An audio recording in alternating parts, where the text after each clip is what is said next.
Saint Joseph, élan d'espérance. Voilà le thème de ce pèlerinage à Saint Joseph, au sanctuaire d'Alex, que vous connaissez bien, qui est le thème de cette année 2020, une année perturbée par cette crise sanitaire mondiale et qui nous a ébranlés tous, les uns et les autres, depuis plusieurs semaines. Dans le cadre de ce pèlerinage prévu, et qu'il vous sera désormais demandé de vivre chez vous, il m'a été demandé de faire une petite introduction sur le thème « Découvrir ma mission ». Quelle est ma mission de chrétien aujourd'hui dans la société qui est la mienne en France et dans mon lieu de vie? Je crois que deux éléments ressortent fortement de ces dernières semaines et qui sont des invitations à être vécues fortement par nous chrétiens, à savoir la dimension d'espérance et la dimension de service. Voilà deux attitudes, deux manières de vivre, deux manières de voir le monde et les personnes qui nous sont confiées comme un trésor et qui font partie de la mission que Dieu nous demande de vivre au quotidien. Ces mots rejoignent nettement la parole de Dieu de ce dimanche dans la deuxième lecture lorsque l'apôtre Pierre nous demande de rendre compte de l'espérance qui est en nous et à le faire avec douceur et respect. L'espérance tout d'abord. Ces dernières semaines, nous avons tous été impressionnés par le dévouement des soignants à l'hôpital, du dévouement de nombre de personnes qui ont continué de faire tourner notre société alors que d'autres restaient chez eux, dans l'obligation de rester chez eux bien souvent. Les soignants ont vécu des moments difficiles. Les malades ont vécu des moments difficiles et leurs familles également. Certaines ont été dans le sentiment de devoir abandonner les leurs sans pouvoir les visiter à l'hôpital. D'autres ont eu la possibilité de les visiter. Mais pour les uns et pour les autres, les familles, les malades, parfois les mourants et les soignants, il est ressorti de manière plus forte un questionnement autour du sens de la vie.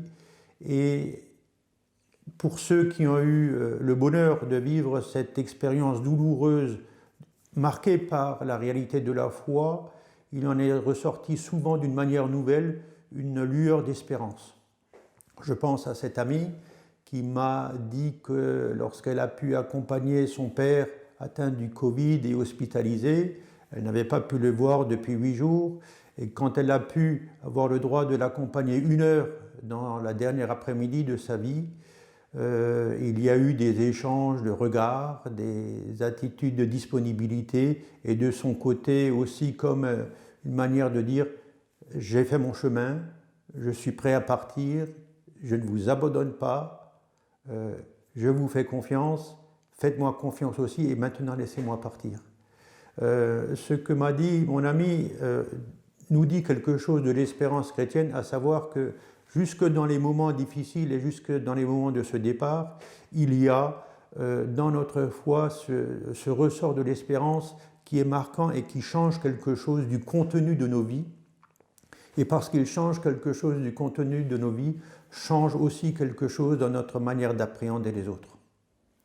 Si donc ce que je dis est vrai pour ce moment de crise particulièrement aigu que nous avons vécu et que certains ont enduré plus que d'autres, alors nous sommes invités aussi, à l'heure du déconfinement, à l'heure de retrouver des relations plus normales, nous l'espérons, à ne pas perdre quelque chose de cette espérance, c'est-à-dire à continuer de développer en nous cette capacité d'observer les personnes, de découvrir en elles ce que Dieu y a mis de bon et ce que Dieu nous invite avec elles à développer de meilleur. L'espérance chrétienne, et là est notre mission, c'est de savoir rejoindre chacun avec délicatesse, attention, simplicité, fraternité, pour que, avec elles soient mises en mesure de développer ce qu'elles ont de meilleur.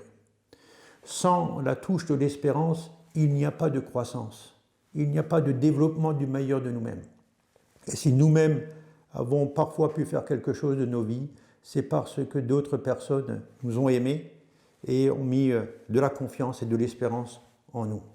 C'est la première mission, je crois, qui ressort fortement du contexte social de ces dernières semaines, mais qui est aussi une mission d'Église, et elle est particulièrement soulignée par la parole de Dieu de ce jour. Il y a un deuxième élément que je voudrais souligner, marquant pour notre mission aujourd'hui. C'est celui du service. Là encore, je reviens à l'exemple des soignants de ces dernières semaines.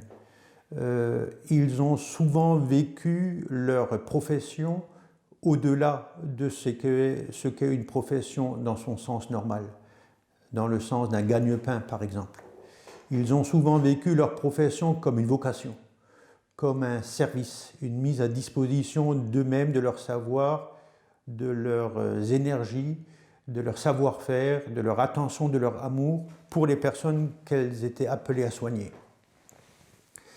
Or, il se trouve que cet exemple vivant de ces dernières semaines a rejoint presque mystérieusement ce moment que nous avons pu vivre dans la foi le jeudi saint avec la liturgie du lavement des pieds dans l'évangile de Saint Jean au chapitre 13. Jésus, qui se fait le serviteur de ses disciples, lui le maître, se fait le serviteur et lave leurs pieds.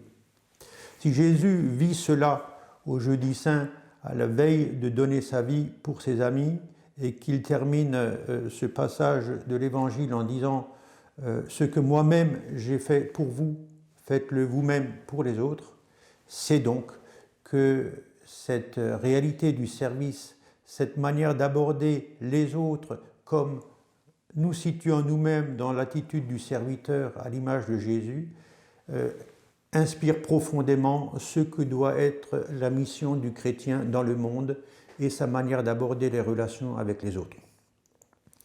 Se situer dans une attitude de service rejoint l'espérance dont j'ai parlé tout à l'heure, dans le sens où, là aussi, il va s'agir de savoir aider chacun à développer ce qu'il a de meilleur en lui. Sans cela, pas de croissance. Mais développer cela dans les personnes, nous avons appris, et nous devons continuer de l'apprendre, que cela ne se fait pas tant dans la position d'un maître qui surplombe que dans une position d'égalité ou peut-être encore plus de service. Le service ne s'oppose pas à l'égalité, mais le service ne surplombe pas. Lorsque le Christ se met à genoux devant ses disciples, il se fait plus petit qu'eux, pour qu'eux grandissent. Il nous est demandé, nous aussi, dans l'attitude et dans la mission de vie qui nous est proposée de vivre avec ceux auprès desquels nous sommes envoyés, d'être dans cette attitude du serviteur, parce que là, il y a une dimension d'attention, de délicatesse, de juste distance, de non-possession, de non-imposition de quelque chose aux personnes qui respectent leur liberté. Et il nous est proposé de le vivre avec à la fois sérénité et pourquoi pas de l'audace. Le service n'exclut pas sa part d'audace. Mais, comme le disait la parole de Dieu que j'ai citée au début, il s'agit de rendre compte de l'espérance qui est en nous, une espérance qui change quelque chose dans la vie de ce monde de la même manière qu'elle change quelque chose dans nos vies. Elle change quelque chose de notre regard sur les personnes. Et, nous dit la parole de Dieu, faites-le avec douceur et respect. Je crois qu'il y a là une mission qui nous est confiée, et si nous arrivons à vivre notre quotidien et notre mission de chrétien habité par ces deux éléments forts que sont l'espérance et le service, alors nous saurons trouver les attitudes qui conviennent, les mots ajustés aux situations pour parler de notre foi, faire des propositions avec eux, découvrir avec eux ce que Dieu attend de nous et d'eux. Merci et bonne mission.